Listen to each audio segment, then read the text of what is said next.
Donald Trump, যিনি সারা জীবন আগুন আর ধ্বংসের খেলা খেলে এসেছেন, তিনি এখন হোয়াইট হাউসের ওভাল অফিসে বসে রীতিমতো ঘামছেন এবং একটা যুদ্ধবিরতির চুক্তিতে সই করার জন্য এক প্রকার মরিয়া হয়ে উঠেছেন।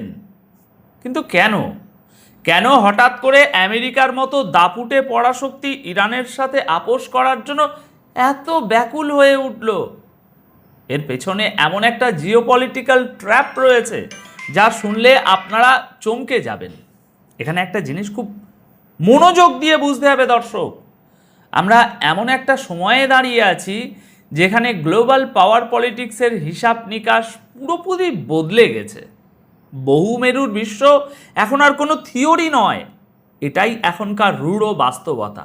আর এই বাস্তবতার সবচেয়ে বড় প্রমাণ হলো আজ 29শে মে 2026 তারিখের দুটি অত্যন্ত চাঞ্চল্যকর খবর। আপনারা তারিখটা খুব ভালো করে খেয়াল রাখবেন।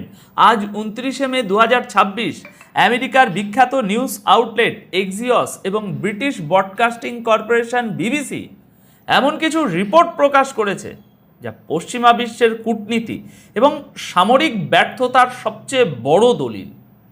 এক্সিওসের আজকের শিরোনাম হলো scoop, US and Iran reach deal but need Trump's final approval, official সেস।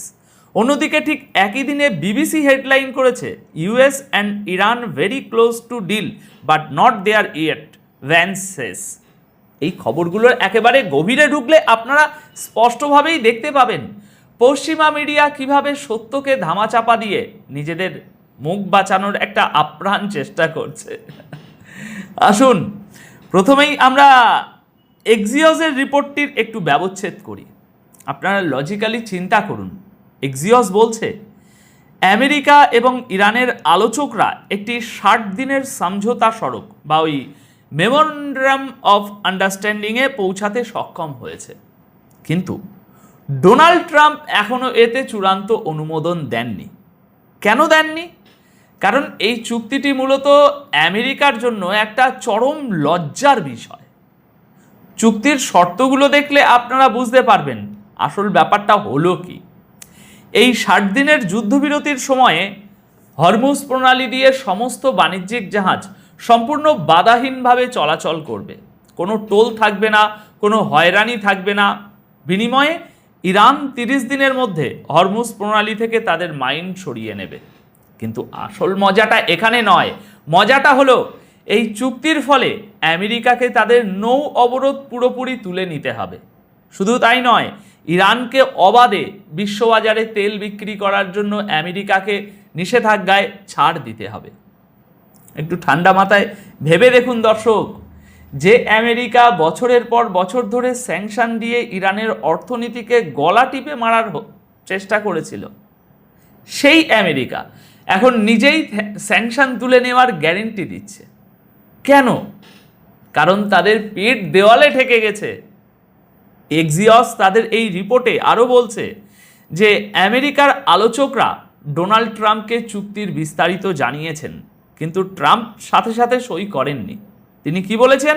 তিনি বলেছেন মধ্যস্থতাকারীদের বলেছেন যে তাকে ভাবার জন্য কয়েকটা দিন সময় দিতে হবে। ট্রাম্পের এই ভাবনার কারণটা কি জানেন? কারণ এই চুক্তিতে সই করার মানে হলো সারা বিশ্বের সামনে আনুষ্ঠানিকভাবে এটা স্বীকার করে নেওয়া যে আমেরিকার সামরিক এবং অর্থনৈতিক দাদাগিরি আর আগের মতো কাজ করছে না এখন। আচ্ছা, এবার আসুন আজ 29শে মে 2026 তারিখের বিবিসির রিপোর্টে আমেরিকার ভাইস প্রেসিডেন্ট জেডি ভ্যান্সের একটি সাক্ষাৎকার উঠে এসেছে, খুবই গুরুত্বপূর্ণ। ভ্যান্স সাংবাদিকদের বলছেন তারা চুক্তির খুব কাছাকাছি, কিন্তু এখনও চুক্তি চূড়ান্ত গন্তব্যে পৌঁছাননি। তিনি অত্যন্ত সতর্কভাবে শব্দ চয়ন করেছেন, কারণ তিনি খুব ভালো করেই জানেন এই মুহূর্তে যদি তারা প্রকাশ্যে স্বীকার করে নেন যে তারা চুক্তির জন্য মরিয়া, তাহলে বিশ্বমঞ্চে তাদের দুর্বলতা আরও প্রকট হয়ে উঠবে। বিবিসি তাদের এই রিপোর্টে পরিষ্কার জানাচ্ছে যে হরমুজ প্রণালী বন্ধ থাকার কারণে বিশ্বজুড়ে জ্বালানির বাজারে যে আগুন লেগেছে তা সামাল দেওয়ার ক্ষমতা এখন আর পশ্চিমাদের হাতে নেই। জেডি ভ্যান্স সাংবাদিকদের কাছে একটা অত্যন্ত আশাবাদী টোন বজায় রাখার চেষ্টা করেছেন। তিনি বলছেন আমেরিকা বিশ্বাস করে যে ইরান নাকি গুড ফেইথ বা সদিচ্ছা নিয়ে আলোচনা করছে। দর্শক, আপনারা কি বুঝতে পারছেন এখানে পশ্চিমাদের নির্লজ্জ ডবল স্ট্যান্ডার্ডটা কোথায়? গতকাল পর্যন্ত যে ইরানকে তারা শয়তানের শক্তি বলে গালি দিত, আজ তাদের নিজেদের তেলের দরকারে এবং হরমুজ প্রণালী খোলার দায়ে সেই ইরানকেই তারা বলছে গুড ফেদে আলোচনা করার বিশ্বস্ত পার্টনার। বিবিসি আরও জানাচ্ছে ইরানের রাষ্ট্রীয় মিডিয়া একটি 14 দফা চুক্তির ড্রাফট প্রকাশ করেছে, যেখানে পরিষ্কার বলা হয়েছে যে আমেরিকার নৌবাহিনীকে ইরানের আশপাশ থেকে সরে যেতে হবে এবং হরমুজ প্রণালীর নিয়ন্ত্রণ থাকবে শুধুমাত্র ইরান ও ওমানের হাতে। হোয়াইট হাউস এটাকে সম্পূর্ণ বানোয়াটি বলছে ঠিকই, কিন্তু পর্দার আড়ালের সত্যটা হলো আমেরিকা এখন তাদের নিজেদের তৈরি করা ফাঁদেই আটকা পড়ে একেবারে খাবি খাচ্ছে। এখন আসুন আমরা খবরের পিছনের আসল চালগুলো একটু লজিক্যালি বিশ্লেষণ করি। এই যে ডোনাল্ড ট্রাম্প এখন সই করার জন্য কলম হাতে নিয়ে দিনের পর দিন ভাবনা চিন্তা করছেন, এর পেছনে রয়েছে পশ্চিমা বিরোধী দেশগুলোর একটা নীরব মাস্টার স্ট্রোক। আপনারা কি জানেন এই আলোচনার সূত্রপাত কিভাবে হয়েছিল? এর পেছনে গত এপ্রিলে মধ্যস্থতা করেছিল চীন, যে চীনকে আমেরিকা তাদের 1 নাম্বার গ্লোবাল শত্রু মনে করে। সেই চীনের প্রেসিডেন্ট শি জিনপিংয়ের কাছে ডোনাল্ড ট্রাম্পকে কার্যত সাহায্য চাইতে হয়েছে মধ্যপ্রাচ্যের এই আগুন নেভানোর জন্য। এটা আমেরিকার মতো একটা সুপার পাওয়ারের জন্য কতটা অপমানজনক তা নিশ্চয়ই আমাকে আর বেশি ভেঙে চুড়ে বলে দিতে হবে না। ইরান এখানে একটা ব্রিলিয়ান্ট লেভেলের চাল চেলেছে।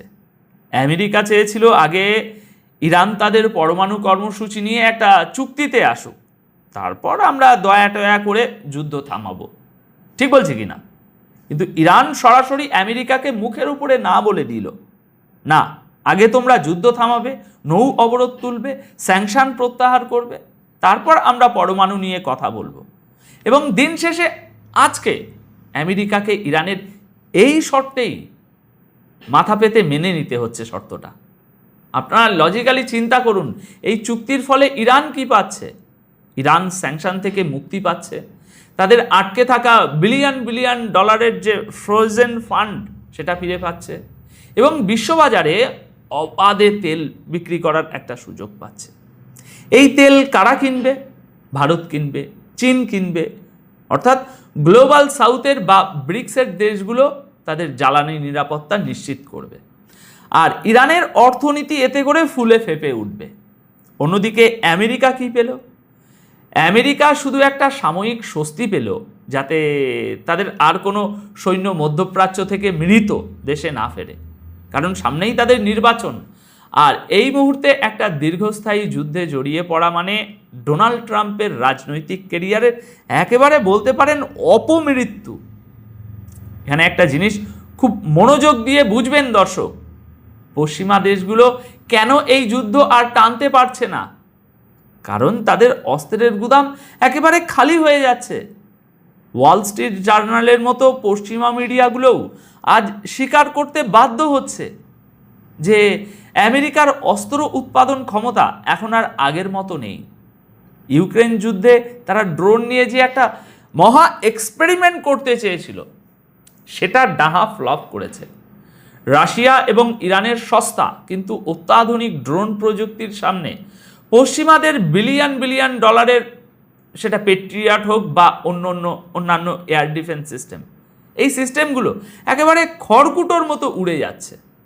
বিবিসি রিপোর্টে আপনারা দেখছেন আমেরিকা এবং ইরান একে অপরের উপর হামলার দাবি করেছে। এই চুক্তির কথা যখন চলছে ঠিক সেই সময়েই ইরানের আইআরজিসি একটি মার্কিন ঘাঁটিতে সরাসরি হামলা চালিয়েছে। বিস্তারিত প্রতিবেদন আপনাদেরকে দিয়েছি।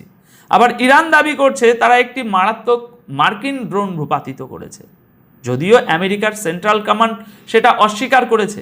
কিন্তু এই অস্বীকার করার ছেলে মানুষই খেলা দিয়ে তো আর ভূ রাজনীতির রূঢ় বাস্তবতা বদলানো যায় না। বাস্তবতা হলো আমেরিকা এখন আর মধ্যপ্রাচ্যের একক মাতব্বর নেই। তাদের কথায় আর কেউ ওঠেও না, বসেও না। আমেরিকার ভিতরে রিপাবলিকান পার্টির নেতাদের মধ্যে এখন চরম হাহাকার চলছে। তারা ডোনাল্ড ট্রাম্পকে সরাসরি বলছে যে আপনি তো বারাক ওবামার সেই পুরনো জেসিপিওএ চুক্তিরই একটা ফটোকপি তৈরি করেছেন, যে নিউক্লিয়ার ডিল থেকে ট্রাম্প নিজেই 8 বছর আগে বীরের মতো বের হয়ে গিয়েছিলেন। আজ 8 বছর পরে এসে সেই একই চুক্তির কাছে তাকে মাথা নত করে ফিরে যেতে হচ্ছে। এর চেয়ে বড় কৌশলগত ব্যর্থতা একজন মার্কিন প্রেসিডেন্টের জন্য আর কি হতে পারে দর্শক? ইরান জানে যে আমেরিকার ট্রেজারি সেক্রেটারি স্কট বেসেন্ট যতই সাংবাদিকদের সামনে বড় বড় কথা বলুন না কেন, তারা আসলে ভেতর থেকে সম্পূর্ণ ফাঁপা হয়ে গেছে। স্কট বেসেন্টকে যখন প্রশ্ন করা হলো যে এই চুক্তির পর ইরানকে পুনর্গঠনের জন্য কোনো ফান্ড দেওয়া হবে কিনা, তিনি খুব কৌশলে উত্তরটি এড়িয়ে গিয়ে বলেন যে আগে তো চুক্তিটা হোক। অর্থাৎ তারা নিজেরাই জানে না যে এই পরিস্থিতি থেকে তারা কিভাবে একটা সম্মানজনকভাবে বেরিয়ে আসবে। ইরান গত কয়েক বছরে রাশিয়া, চীন এবং ব্রিক্সের অন্যান্য দেশের সাথে মিলে এমন একটা প্যারালাল ইকোনমিক এবং মিলিটারি ইকোসিস্টেম তৈরি করেছে যেখানে পশ্চিমা স্যাংশন আর কাজ করছে না। ইরান জানতো যে আমেরিকার অর্থনীতি পুরোপুরি টিকে আছে এই বিশ্ববাজারে তেলের দামের উপর এবং ডলারের আধিপত্যের উপর। তাই তারা সরাসরি আমেরিকার সাথে কোনো একটা বড় সুসাইডাল যুদ্ধে না গিয়ে অত্যন্ত সুকৌশলে হরমুজ প্রণালীকে একটা গ্লোবাল চোক পয়েন্ট হিসাবে ব্যবহার করেছে। তারা জানতো তেলের দাম একবার আকাশ ছুলে আমেরিকার সাধারণ মানুষই মুদ্রাস্ফীতির চাপে পিষ্ট হয়ে ট্রাম্পের বিরুদ্ধে রাস্তায় নামবে। ট্রাম্প এখন কোনো উপায় না পেয়ে সেই ফাঁদেই পা দিয়েছেন। ট্রাম্পের হাতে এখন মাত্র দুটো অপশান খোলা আছে। এক, সই না করে যুদ্ধ চালিয়ে যাওয়া এবং বিশ্ব অর্থনীতিকে ধ্বংসের দিকে ঠেলে দিয়ে নিজের আসন্ন নির্বাচনে হারা। আর দুই, সই করে ইরানের কাছে পরাজয় মেনে নেওয়া এবং স্যাংশন তুলে দেওয়া। এবং পরিস্থিতি যা দাঁড়াচ্ছে, আমেরিকা দ্বিতীয় অপশানটি বেছে নিতে বাধ্য হবে। এটাই হলো মাল্টিপোলার ওয়ার্ল্ডের আসল শক্তি, যেখানে পশ্চিমা আধিপত্যকে শুধুমাত্র কথার কথায় নয় বরং মাঠে সরাসরি চ্যালেঞ্জ করে তাকে মাটিতে নামিয়ে আনা হয়েছে। দর্শক, ভূ রাজনীতির এই সুবিশাল দাবার বোর্ডে আমেরিকা এখন পুরোপুরি ডিফেন্সে খেলছে আর ইরান খেলছে অফেন্সে। পশ্চিমাদের এই যে ধারাবাহিক পতন, তাদের এই যে ডাবল স্ট্যান্ডার্ড, এটা এখন পুরো বিশ্বের সামনে স্পষ্ট হয়ে গেছে। আগামী 60 দিনের এই উইন্ডোতে আমরা দেখতে পাবো কিভাবে একটা তথাকথিত আঞ্চলিক শক্তি বিশ্বের একসময়ের একক পরাশক্তিকে বাধ্য করে নিজেদের শর্ত মানতে। ডোনাল্ড ট্রাম্প যতদিনই সময় নিন না কেন, দিন শেষে তাকে সেই টেবিলেই বসতে হবে যে টেবিলটি ইরান সাজিয়ে রেখেছে। এখন আপনাদের কাছে আমার একটি অত্যন্ত লজিক্যাল প্রশ্ন হলো, ডোনাল্ড ট্রাম্প কি শেষ পর্যন্ত নিজের ইগো বিসর্জন দিয়ে এই চুক্তিতে সই করতে বাধ্য হবেন, নাকি তিনি তার চিরাচরিত আনপ্রেডিক্টেবল স্বভাবের বশবর্তী হয়ে শেষ মুহূর্তে সই না করে পুরো মধ্যপ্রাচ্যকে একটা বৃহত্তর ধ্বংসাত্মক যুদ্ধের দিকে ঠেলে দেবেন?